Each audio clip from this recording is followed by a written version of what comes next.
I don't want them to fight because of me again. A 6-year-old blamed herself for everything, until a stranger stopped and listened. The girl's voice was so quiet that Ethan almost missed it, swallowed by the distant noise of traffic and the low hum of the shopping center behind them. He would have walked past if the words hadn't carried something heavier than sound, something that made him stop without fully understanding why. I don't want them to fight because of me again. She was sitting on a cold metal bench near the entrance, her small body folded inward as if trying to take up less space in the world. The yellow dress she wore looked carefully chosen, too neat for a child who spent time waiting outside, its brightness strangely out of place against her tense posture. Her blonde hair fell loosely over her shoulders, and her blue eyes were fixed on the ground, as though looking up might somehow make things worse. Ethan turned toward her slowly. He was used to urgency, to problems announced loudly and demands made without hesitation. This was different.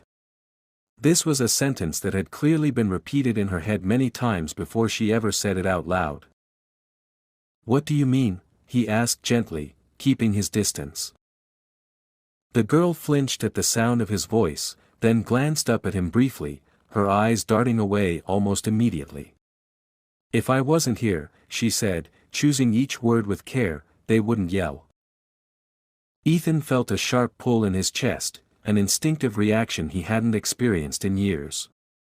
He glanced around, half expecting to see anxious parents nearby, but the area was strangely empty. Cars moved in and out of the parking lot, people passed without noticing her, without noticing how small she looked sitting there alone. Who are they? He asked. My mom and dad, she replied. They always get mad when I talk. Or when I don't talk. Or when I do something wrong. Or when I try to help. Her voice remained calm, almost factual, as if she were explaining a rule she had memorized. Ethan sat down on the bench a short distance away, careful not to crowd her, careful not to rush. What's your name? He asked. Mia. That's a nice name, he said. How old are you, Mia? 6, she answered. Almost 7. Ethan nodded slowly, absorbing the weight of that number. 6 years old, and already carrying explanations for adult emotions she had no control over. Where are your parents right now? He asked. Mia hesitated, then pointed toward the parking lot without lifting her arm fully. In the car. They told me to wait here until they're done. Done with what? With fighting, she said quietly. They fight less when I'm not there. The words landed hard, settling into Ethan's thoughts like something fragile that had been dropped and not yet broken. He followed her gaze toward the lot and spotted a car with 2 figures inside, their movements sharp and animated even through the glass. Neither of them looked toward the entrance. Neither of them seemed to notice the child waiting alone on the bench. How long have you been waiting? He asked. I don't know, Mia said. Long enough that my legs stopped shaking. Ethan leaned back slightly, his mind racing in a direction he hadn't planned on going today. He had meetings, deadlines, calls he was supposed to return. None of it felt relevant anymore. Mia, he said carefully, did someone tell you that you're the reason they fight? She shrugged, her shoulders rising and falling in a small, practiced motion. They say my name a lot when they're angry. So it must be true. Ethan looked at her, really looked at her, and saw not a dramatic child or a scene waiting to happen, but a little girl who had quietly rewritten reality to survive it. He felt something shift inside him, a firm and unmistakable refusal to let this moment pass unnoticed. That's not how it works, he said softly. Adults don't fight because of children. Mia frowned slightly, confused but listening. Then why do they say it? Ethan didn't answer right away. Some truths required time, and some required witnesses. He glanced once more at the car in the parking lot, then back at the girl in the yellow dress who believed she was the problem. He understood then that whatever happened next, he could not simply walk away. Not anymore. Mia shifted on the bench, her feet barely touching the ground, the toes of her shoes scuffing the pavement in a slow, nervous rhythm. Ethan noticed how she kept glancing toward the parking lot, not with hope, but with the wary attention of someone listening for danger. It was the look of a child who had learned to monitor adults the way others watched the weather. "They don't mean it all the time," she said suddenly, as if continuing a thought she had been carrying alone. "Only when they're really loud. When they're quiet, it's worse, because then I don't know if I should talk or not." Ethan leaned back slightly, resting his hands on his knees, careful to keep his posture open and calm. He didn't interrupt her. He sensed that once she started speaking, stopping her would feel like closing a door she had just barely pushed open. "When they're loud, I know I should be quiet," Mia continued. "When they're quiet, I try to make them laugh, but sometimes that makes it worse too. So I think maybe it's better if I'm not there at all." The sentence was delivered without drama, without tears, like a conclusion reached after many nights of careful thought. Ethan felt the weight of it settle in his chest, heavy and unmoving. He had negotiated contracts worth millions, had stared down hostile boardrooms and impossible deadlines, but nothing had ever made him feel this powerless. "That's a lot to carry," he said gently. "Especially for someone your age." Mia shrugged again, the motion automatic. "I'm used to it." Ethan didn't like how easily she said that. He followed her gaze once more to the car. The argument inside seemed to be escalating, hands waving, heads turning sharply away from each other. Still, neither adult looked toward the entrance. "They told you to wait here," Ethan said. "Did they say how long?" Mia shook her head. "They never do. Sometimes I count cars instead." "How many have you counted today?" 23, she answered immediately. "Red ones count double." Despite himself, Ethan felt a faint, painful smile tug at the corner of his mouth. Children adapted in ways adults rarely noticed, building small systems to survive big emotions. "Mia," he said after a pause, "do you know what adults argue about?" She frowned slightly. "Money. Work. Me." Ethan exhaled slowly. "Adults argue about money and work a lot," he said. "But that doesn't mean it's your fault." She looked at him skeptically, her blue eyes sharp. "Then why do they stop when I leave?" The question was quiet but relentless. Ethan considered his answer carefully, knowing that empty reassurance would do more harm than good. "Sometimes adults don't know how to control themselves," he said. "And when a child is there, they either try to stop and fail, or they blame the child because it's easier than blaming themselves." Mia processed this in silence, her fingers twisting the hem of her yellow dress. "So they're wrong?" she asked finally. "Yes," Ethan said without hesitation. "They're wrong about that." The certainty in his voice made her look up again, really look at him, as if searching for cracks. She had learned not to trust confidence easily. "If I believe you," she said slowly, "and you're wrong, then it's my fault for believing you." The word struck him harder than anything else she had said so far. He realized then that Mia didn't just blame herself for their fights, she blamed herself for the risk of hoping otherwise. "I won't let that happen," Ethan replied. "If I'm wrong, that's on me." She studied his face for a long moment. Then she nodded, not fully convinced, but willing to place a small amount of weight on his words. A sharp laugh erupted from the car in the parking lot, followed by raised voices. Mia flinched, her shoulders tightening, her eyes dropping instantly to the ground. Ethan stood up. Stay here, he said softly. I'm not leaving. He took a few steps toward the parking lot, then stopped and looked back at her. You're not the reason, he added, slower this time. I promise. Mia hugged her arms around herself, watching him walk away. For the first time, she didn't feel invisible. She didn't know yet what would happen next, or whether anyone would change. But someone had listened. And that, already, was different. Ethan crossed the distance to the parking lot slowly, not with the anger that surged in his chest, but with the restraint of someone who understood that escalation would only deepen the damage already done.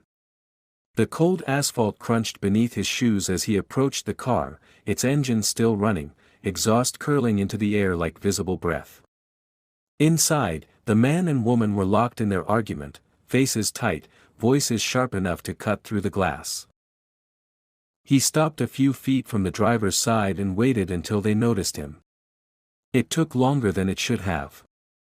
When the man finally looked up, irritation flashed across his face, quickly followed by confusion.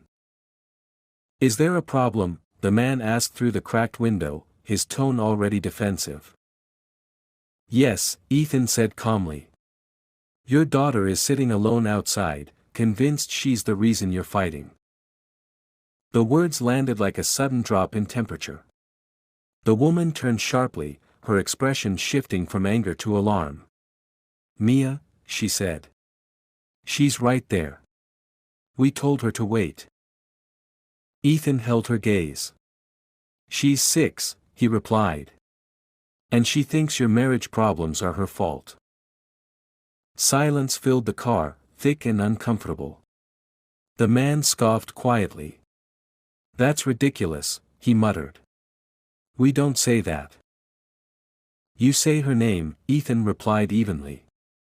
And children fill in the rest. The woman's face paled. She looked past Ethan, toward the bench by the entrance, where Mia still sat, small and folded inward, watching without looking like she was watching. She's always been sensitive, the woman said weakly. No, Ethan said. She's been paying attention. The man opened his mouth to respond, then closed it again, his jaw tightening. This isn't your business, he said finally. Ethan nodded once. You're right. But she is. He stepped back without another word and returned to the bench. Mia looked up immediately, her eyes searching his face for answers he hadn't spoken yet. He sat down beside her again, close enough now that she could feel his presence without shrinking away. They're still mad, she said quietly, not accusing, just observing. They are, Ethan agreed. But not at you. She hesitated. Did you tell them? Yes, he said. I told them exactly what you told me. Mia swallowed. Are they angry at me now? Ethan turned toward her fully. No, he said. They're uncomfortable. That's different.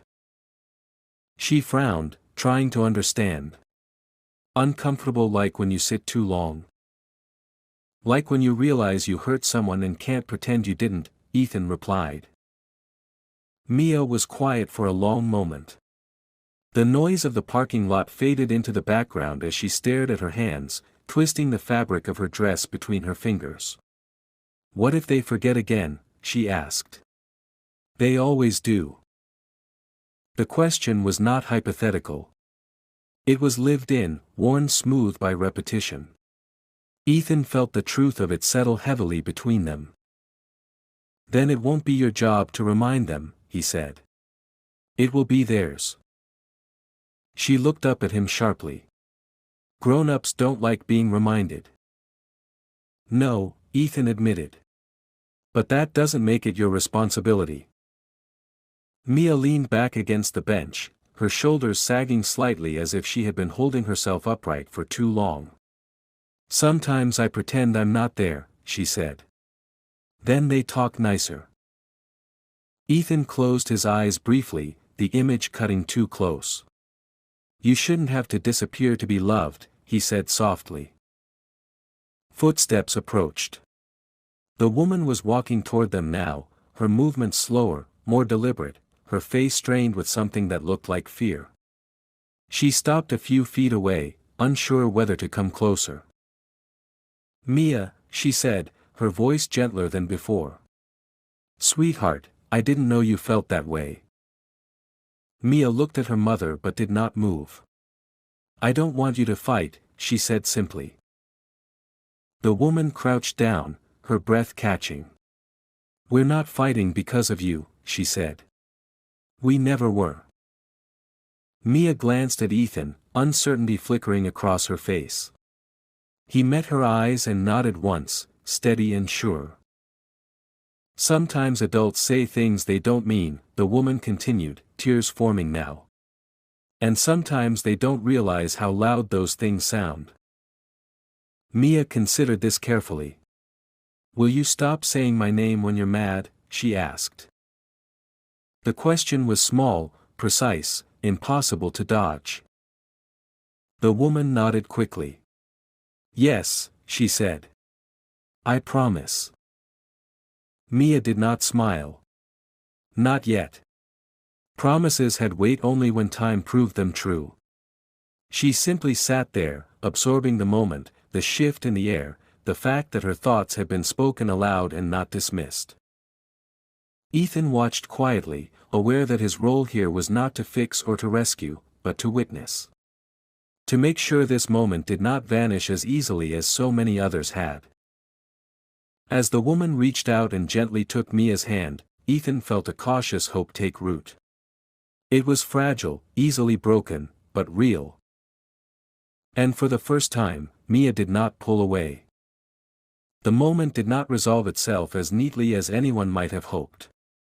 Mia's mother stayed crouched in front of her, still holding her hand, as if afraid that letting go would undo everything that had just been said. The father remained by the car, watching from a distance, his posture rigid, his face turned slightly away. The air between all of them felt stretched thin, like a surface that might crack if pressed too hard. Mia sat very still. She did not lean into her mother, but she did not pull away either. Her eyes moved carefully from face to face, measuring tones, pauses, breaths. She had learned that change was not proven by words alone, but by what followed them. Can we go home now? Her mother asked softly. Mia hesitated. Home was not a place anymore. It was a condition. She looked up at Ethan instead, not seeking permission, but grounding herself in the presence of someone who had listened without asking her to be smaller.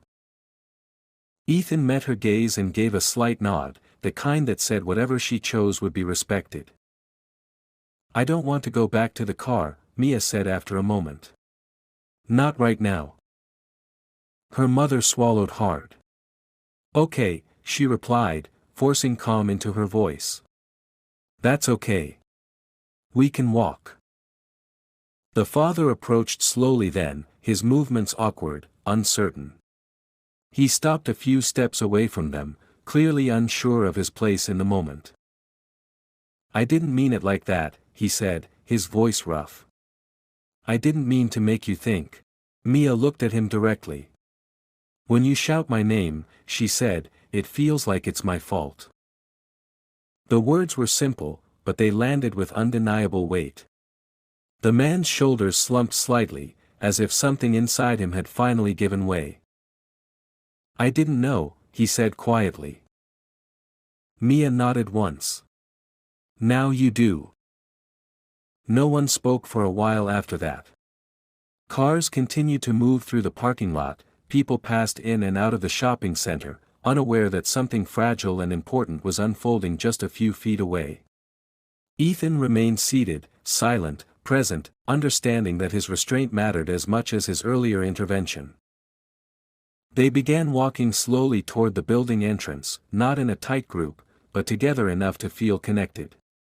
Mia stayed between her parents, not holding either hand, but close enough to touch if she chose. Her steps were cautious, her body still prepared to retreat at the first sign of raised voices. Inside, they stopped near the bench where everything had begun. Mia looked at it for a moment, then climbed onto it again, smoothing her dress beneath her. "This is where I wait," she said, not accusing, just stating a fact. Her mother's eyes filled with tears. "You shouldn't have to," she whispered. Mia looked at her steadily. "I don't want to wait anymore." Ethan stood slowly, his presence drawing their attention back to him. "Waiting doesn't fix arguments," he said calmly. "It just teaches children how to disappear."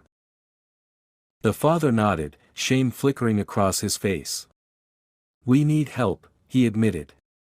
"We've been pretending we don't." The admission hung in the air, uncomfortable but necessary.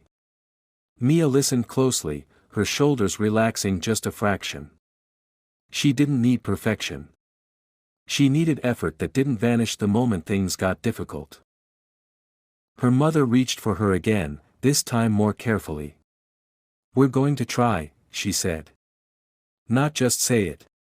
Try." Mia didn't respond right away. She slid off the bench and stood there, small but steady. Then, slowly, she placed her hand in her mother's. "I'll watch," she said. Ethan felt something tighten and ease inside him at the same time. He knew this wasn't an ending. It was a beginning, and beginnings were messy, uncertain, and often fragile. As they prepared to leave together, Mia turned back toward him. "Thank you for hearing me," she said. He nodded. "Thank you for telling the truth." They walked away then, the three of them moving forward not with confidence, but with awareness. Ethan watched until they disappeared from view, knowing that he might never see them again. But he also knew that something had shifted. A child had been heard. And that, sometimes, was enough to change the direction of a life. The days that followed did not transform everything at once, but they carried a different weight, as if the ground beneath Mia's feet had shifted just enough for her to notice. She still woke up early, still listened carefully for raised voices, still measured the mood in the room before deciding where to sit or whether to speak. But now there was a new awareness layered over the old habits, a quiet understanding that her thoughts had been heard once, and could be heard again. At home, the changes were small and awkward. Her parents moved around each other cautiously, like people relearning a language they had forgotten how to speak. Arguments did not disappear, but when voices began to rise, they stopped themselves more often than not. Sometimes it was clumsy. Sometimes it was silent and tense. Sometimes it failed. But even in failure, something had changed. Mia was no longer sent away. The first time they argued in front of her after that day, Mia froze, her body reacting before her mind could catch up. She stood perfectly still, waiting for the familiar command to go to her room or wait somewhere else. It didn't come. Instead, her mother paused mid-sentence and took a breath. "Let's stop," she said quietly. "Not like this." The room fell silent. Mia's heart pounded as she waited for the sound of anger to return, but it didn't. The argument dissolved into discomfort, into unfinished words, into something unresolved but contained. Mia sat down slowly, unsure of what to do with the space that had opened up. Later that evening, her father knocked on her door. He stood there longer than necessary, his hand hovering near the frame. "I want to say something," he said. "And I don't want you to think you have to fix it." Mia listened without interrupting, her face carefully neutral. "When I get angry," he continued, "I say things because I don't know what else to do with it. That doesn't make them true. And it doesn't make them yours." She nodded, not because everything made sense, but because the effort itself mattered. Outside of home, Mia noticed herself changing too.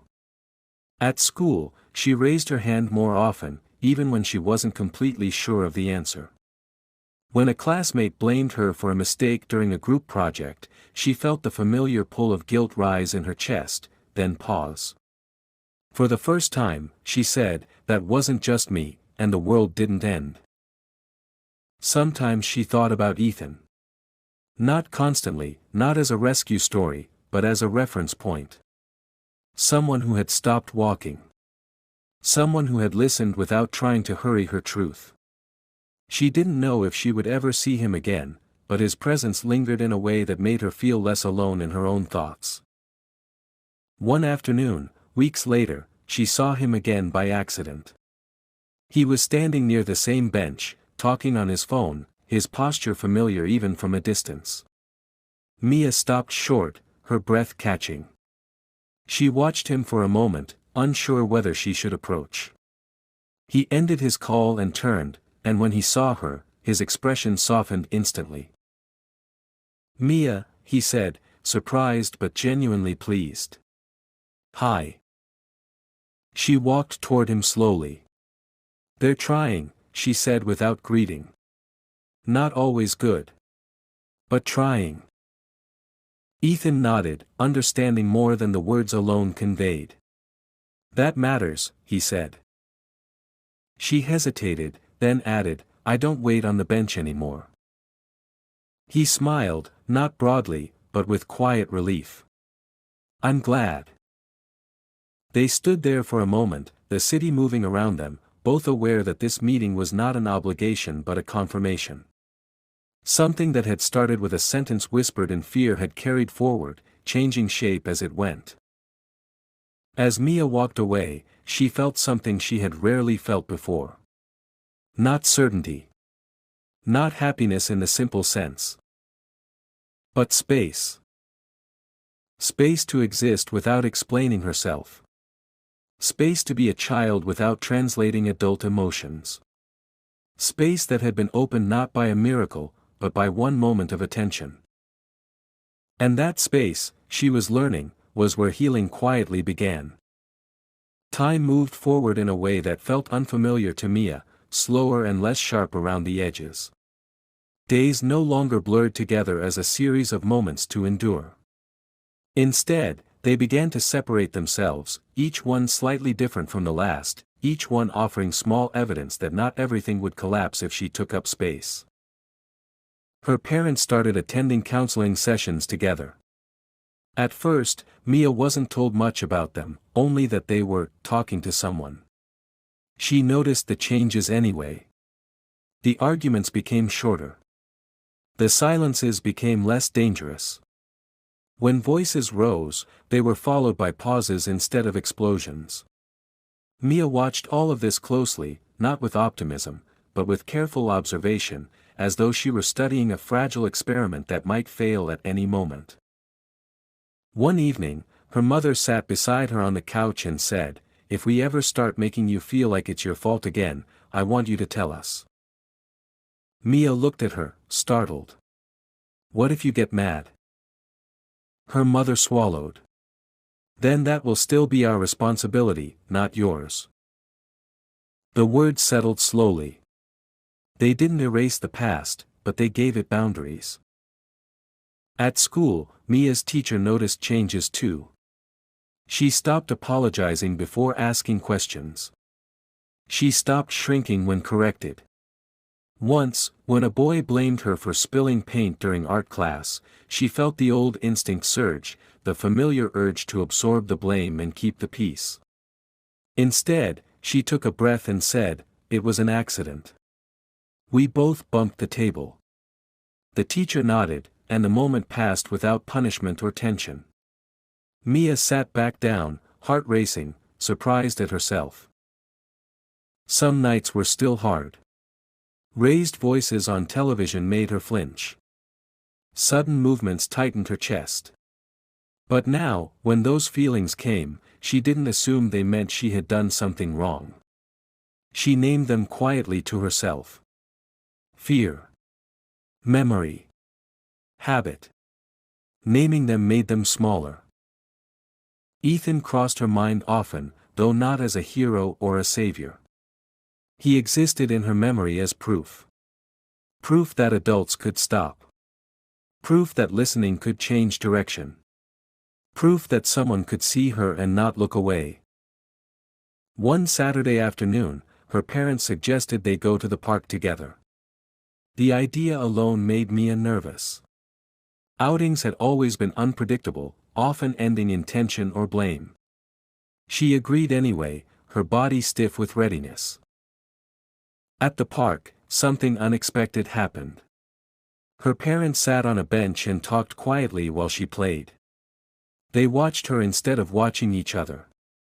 When she ran back to them, breathless and smiling, no one told her to calm down or be careful or stop being so loud. They smiled back. Later, as they walked home, her father said, "You don't have to manage us." Mia stopped walking. "I never wanted to," she said honestly. He nodded. "I know. And I'm sorry you thought you had to." The apology was not perfect. It did not fix everything. But it was real, and it stayed. That night, Mia lay in bed staring at the ceiling, listening to the ordinary sounds of the apartment. Dishes being put away. Water running. Footsteps moving without urgency. She realized she wasn't waiting for anything to go wrong. The absence of that constant vigilance felt strange, almost uncomfortable, like silence after a loud noise. She hugged her pillow and let herself imagine something new, something unfamiliar. A future where she didn't need to shrink to keep peace. Where love did not depend on her ability to disappear. She didn't know yet how to live in that future. But she had stepped into it.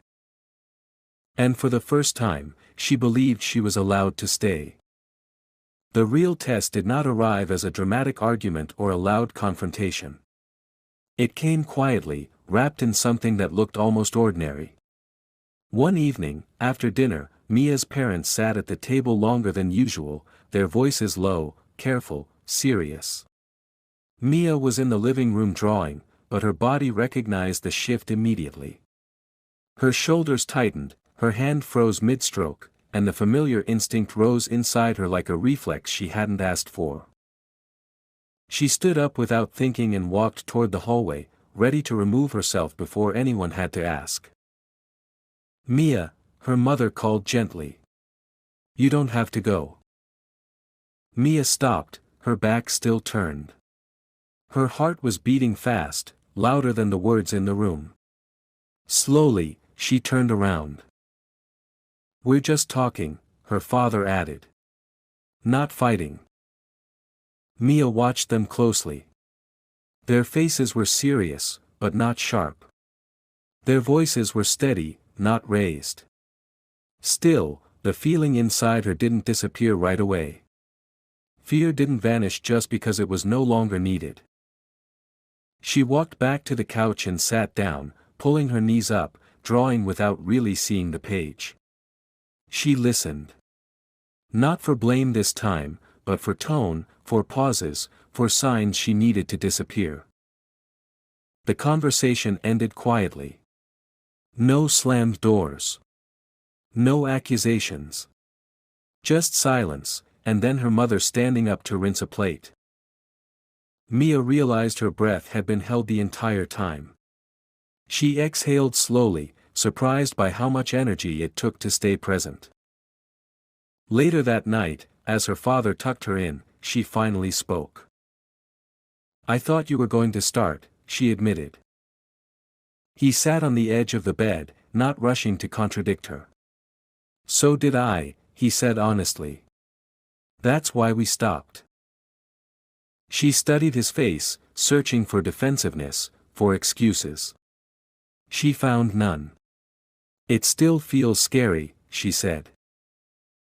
"I know," he replied. "And it might for a while. But you don't have to protect us anymore." Mia nodded, not because she fully believed it yet, but because she wanted to. A few days later, something else happened. At school, Mia was asked to perform in a small class presentation. Normally, she would have chosen a quiet role, something that didn't draw attention. This time, she volunteered to speak. When she stood in front of the class, her voice trembled at first, but she didn't stop. She didn't apologize. She finished. When the class applauded, something inside her shifted. It wasn't confidence exactly. It was permission.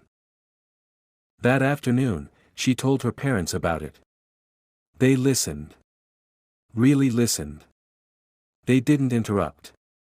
They didn't redirect the moment back to themselves. They were proud, and they said so without conditions.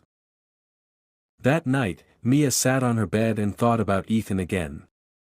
Not in the way she had before, as a memory tied to fear, but as a quiet presence connected to change. She realized something then that made her sit up straighter. He hadn't fixed her family. He hadn't saved her. He had simply stopped long enough to let her be heard. And because of that, everything else had started to move. Mia lay back down, staring at the ceiling, feeling something new settle into her chest. It wasn't certainty. It wasn't safety in its final form. It was trust, beginning to grow. Not just in her parents. Not just in adults. But in herself. The change became visible not in a single moment, but in a collection of ordinary days that no longer felt dangerous.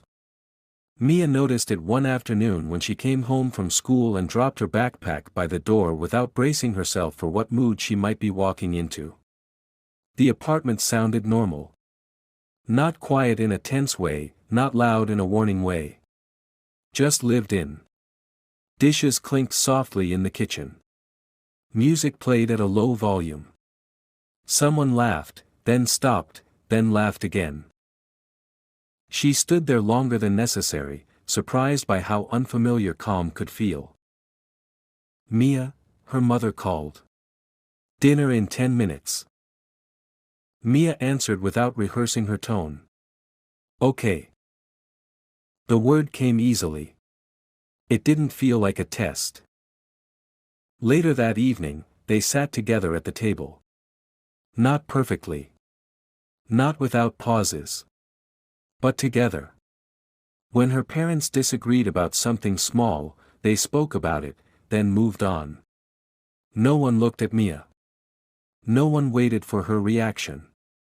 For the first time, she was not the center of the storm or the shield against it. She was just a child eating dinner.